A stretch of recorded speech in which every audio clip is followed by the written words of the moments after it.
अस्सलाम वालेकुम।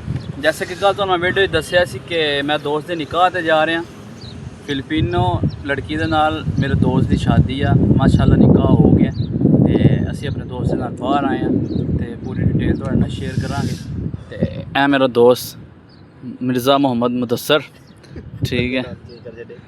तो जेड़ा ना इन्हें निकाह किया माशाअल्लाह अज सारे भाइयों को मुबारकबाद दिओ। ते भाई तुहानू अपने निकाह की सक्सैस स्टोरी दसणगे किस तरह निकाह होया ते किन्ने साल पहला मिले ते किस तरह मुलाकात चलती रही ते की होंदे रहे। ए नाल इन्हां दे मामू जान ने ते ए इन्हां दे नाल छोटे मामू जान ने, ठीक है।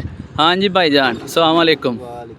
उच्ची बोलना थोड़ा ताकि आवाज़ सही आवे, बाहर हवा है तो आवाज़ जेड़ा ना थोड़ी सही नहीं आती है।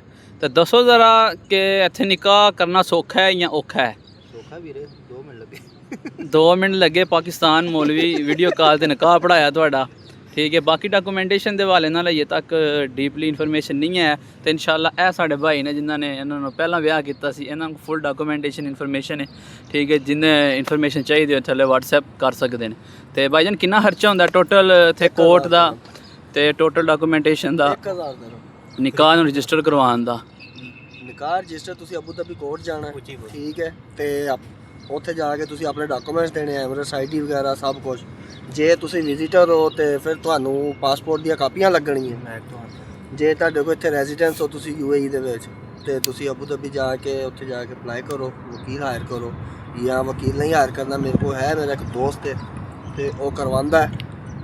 तो बाकी तफसील कॉन्टैक्ट करो, बाकी तफसील वगैरह तुहानू जो भी चाहिए होएगी, या मेरा भाई है कॉन्टैक्ट नंबर मैंशन कर देगा व्हाट्सएप ते तुसीं इत्थे रब्ता कर लो, मैं तुहानू सारी तफसील वगैरह दे दूँगा, कोई इशू नहीं है जी। ए भाईजान अस्सलाम वालेकुम।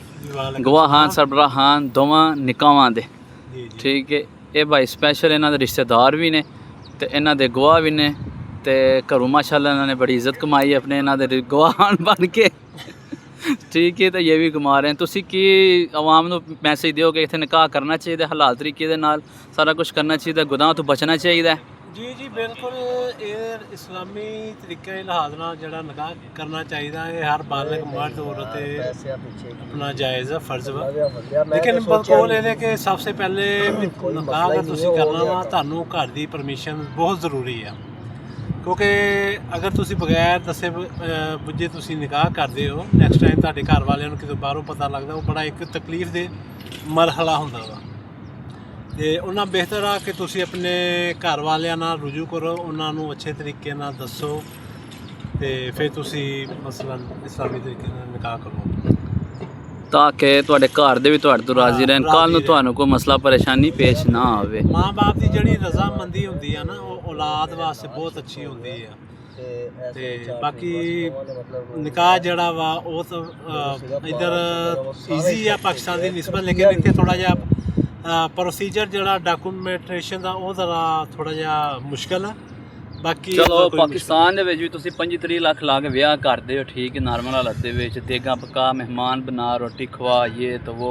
तो इत्थे तुसीं ईजीली 1000-2000 दिरहम ला के अपना निकाह कर लेंदे हो, कोई टेंशन परेशानी नहीं है।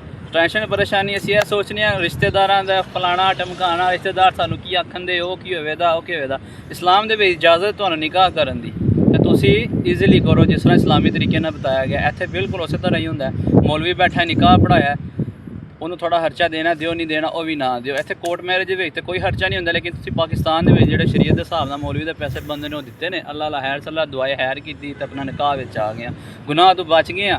तो अल्लाह पाक खैर बरकत आफियत फराए। ए मेरे भाई ने निकाह किया, ये वास्ते दुआए खैर करो। तो बाकी जो भी इन्फॉर्मेशन इत्थे दी चाहिए कमेंट करो, इंशाअल्लाह सारी इन्फॉर्मेशन अपने भरावां नाल शेयर की जाएगी।